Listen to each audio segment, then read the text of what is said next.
बात 1983 की है। हिमाचल प्रदेश की वादियों में सर्दी थी, लेकिन शिमला से लेकर दिल्ली तक सियासी गलियारों में राजनीतिक गर्मी छाई हुई थी। तब राज्य के मुख्यमंत्री थे ठाकुर रामलाल। उनकी सरकार के विवादों और लकड़ी घोटालों का दाग झेल रही थी। इस घोटाले की आंच दिल्ली तक पहुंच चुकी थी। नतीजतन केंद्रीय नेतृत्व के निर्देश पर ठाकुर रामलाल ने मुख्यमंत्री पद से इस्तीफा दे दिया था।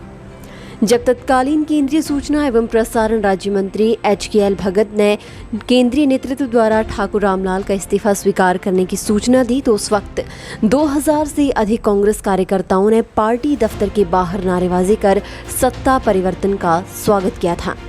अब पार्टी के लिए राज्य के नए मुख्यमंत्री के तौर पर पार्टी विधायक दल के नए नेता का चुनाव करना एक टेढ़ी खीर साबित हो रही थी। उस वक्त कांग्रेस के 33 विधायक थे। विधायक दल की बैठक में 33 विधायकों में से किसी ने भी रामलाल के प्रति एक शब्द की सहानुभूति नहीं दिखाई थी। हालांकि उनके करीबी मंत्री शिव कुमार ने सरकार के 1048 दिनों के कार्यकाल की सराहना करते हुए एक प्रस्ताव पेश किया था, जिसे स्वीकार कर लिया गया। अपने खिलाफ ऐसी बेरुखी देख ठाकुर रामलाल ने तभी कांग्रेस विधायक दल की बैठक में वीरभद्र सिंह के नाम का प्रस्ताव रख दिया, जो HKL भगत ने बड़ी चतुराई से उनसे पेश करवाया था। तब सीएम पद के प्रबल दावेदार माने जा रहे राज्य के तत्कालीन लोक निर्माण मंत्री सुखराम को वीरभद्र सिंह के नाम का समर्थन करना पड़ा था। इसके 1 घंटे के बाद ही वीरभद्र सिंह ने राज्य के 5वें मुख्यमंत्री के रूप में शपथ ले ली थी। वह दिन था 8 अप्रैल 1983 का। वीरभद्र सिंह उस वक्त हिमाचल प्रदेश विधानसभा के सदस्य नहीं थे। वह केंद्र की इंदिरा गांधी सरकार में केंद्रीय उद्योग राज्य मंत्री थे और लोकसभा के सदस्य थे। इस पद के दावेदारों में तब सुखराम के अलावा ठाकुर रामलाल के ही 2 करीबी शिव कुमार और विजेंद्र सिंह थे। सुखराम सीएम रामलाल के घोर विरोधी थे और उन्हें हटाकर खुद मुख्यमंत्री बनना चाहते थे, लेकिन HKL भगत ने वीरभद्र सिंह की ताजपोशी करवा दी थी। उस वक्त शिव कुमार को मुख्यमंत्री पद के दावेदारों में इसलिए रखा गया था क्योंकि उन्होंने जनता परिवार से दल बदल कर इंदिरा गांधी में अपनी निष्ठा दिखाई थी, जबकि विजेंद्र सिंह एक राज परिवार से ताल्लुक रखते थे जो वीरभद्र सिंह पर भारी पड़ रहे थे, लेकिन उनका राजनीतिक दबदबा बेअसर साबित हुआ था। पार्टी के अंदर सर्वसम्मत उम्मीदवार खोज पाने में असमर्थ रहने पर तब प्रधानमंत्री इंदिरा गांधी ने HKL भगत और इलाहाबाद से लोकसभा सांसद KP तिवारी को नए नेता का चुनाव कराने की जिम्मेदारी सौंपी थी। बहुत ही कम मार्जिन से बहुमत रखने वाली पार्टी तब पसंद का उम्मीदवार नहीं चुने जाने पर 5 विधायकों के पार्टी छोड़ने की धमकी भी झेल रही थी। उस वक्त कांग्रेस की सरकार गिरने का भी डर था, लेकिन वीरभद्र सिंह का नाम आते ही सभी समस्या हल हो गई। ये समस्याएं एक झटके में हल हो गई थी।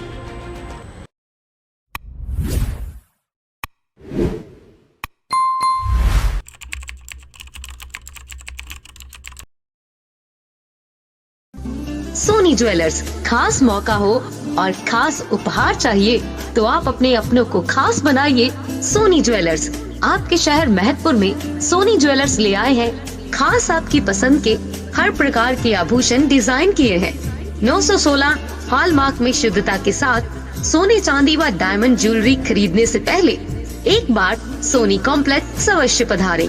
आपके विश्वास एवं भरोसे का प्रतीक Soni jewellers, Soni complex, main बाजार, महतपुर, जिला ऊना, हिमाचल प्रदेश। बात 1983 की है। हिमाचल प्रदेश की वादियों में सर्दी थी, लेकिन शिमला से लेकर दिल्ली तक सियासी गलियारों में राजनीतिक गर्मी छाई हुई थी। तब राज्य के मुख्यमंत्री थे ठाकुर रामलाल। उनकी सरकार के विवादों और लकड़ी घोटालों का दाग झेल रही थी। इस घोटाले की आंच दिल्ली तक पहुंच चुकी थी। नतीजतन केंद्रीय नेतृत्व के निर्देश पर ठाकुर रामलाल ने मुख्यमंत्री पद से इस्तीफा दे दिया था। जब तत्कालीन केंद्रीय सूचना एवं प्रसारण राज्य मंत्री HKL भगत ने केंद्रीय नेतृत्व द्वारा ठाकुर रामलाल का इस्तीफा स्वीकार करने की सूचना दी, तो उस वक्त 2000 से अधिक कांग्रेस कार्यकर्ताओं ने पार्टी दफ्तर के बाहर नारेबाजी कर सत्ता परिवर्तन का स्वागत किया था। अब पार्टी के लिए राज्य के नए मुख्यमंत्री के तौर पर पार्टी विधायक दल के नए नेता का चुनाव करना एक टेढ़ी खीर साबित हो रही थी। उस वक्त कांग्रेस के 33 विधायक थे।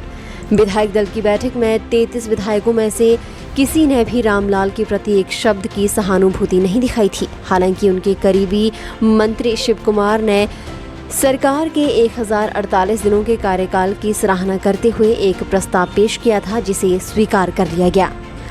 अपने खिलाफ ऐसी बेरुखी देख ठाकुर रामलाल ने तभी कांग्रेस विधायक दल की बैठक में वीरभद्र सिंह के नाम का प्रस्ताव रख दिया, जो HKL भगत ने बड़ी चतुराई से उनसे पेश करवाया था।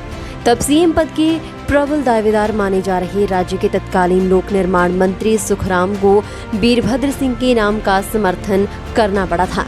इसके 1 घंटे के बाद ही वीरभद्र सिंह ने राज्य के 5वें मुख्यमंत्री के रूप में शपथ ले ली थी। वह दिन था 8 अप्रैल 1983 का। वीरभद्र सिंह उस वक्त हिमाचल प्रदेश विधानसभा के सदस्य नहीं थे।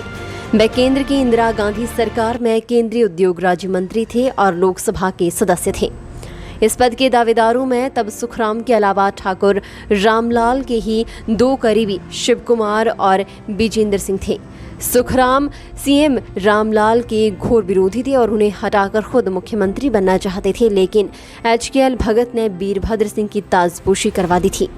उस वक्त शिव कुमार को मुख्यमंत्री पद के दावेदारों में इसलिए रखा गया था क्योंकि उन्होंने जनता परिवार से दल बदल कर इंदिरा गांधी में अपनी निष्ठा दिखाई थी, जबकि विजेंद्र सिंह एक राज परिवार से ताल्लुक रखते थे जो वीरभद्र सिंह पर भारी पड़ रहे थे, लेकिन उनका राजनीतिक दबदबा बेअसर साबित हुआ था।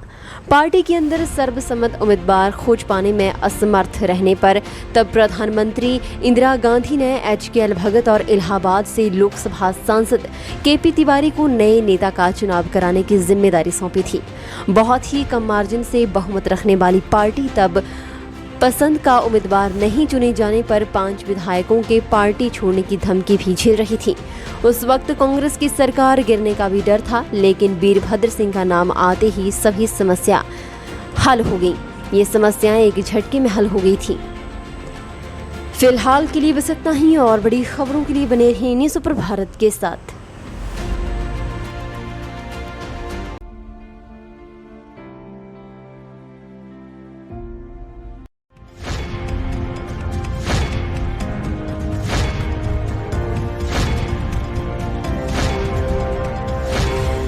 न्यूज़ सुपर भारत आप तक पहुंचाएगा हर खबर सबसे पहले।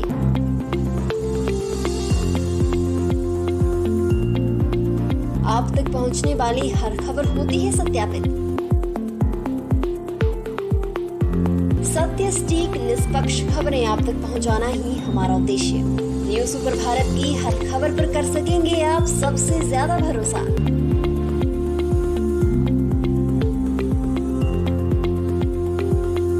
न्यूज़ सुपर भारत, नया उभरता भारत।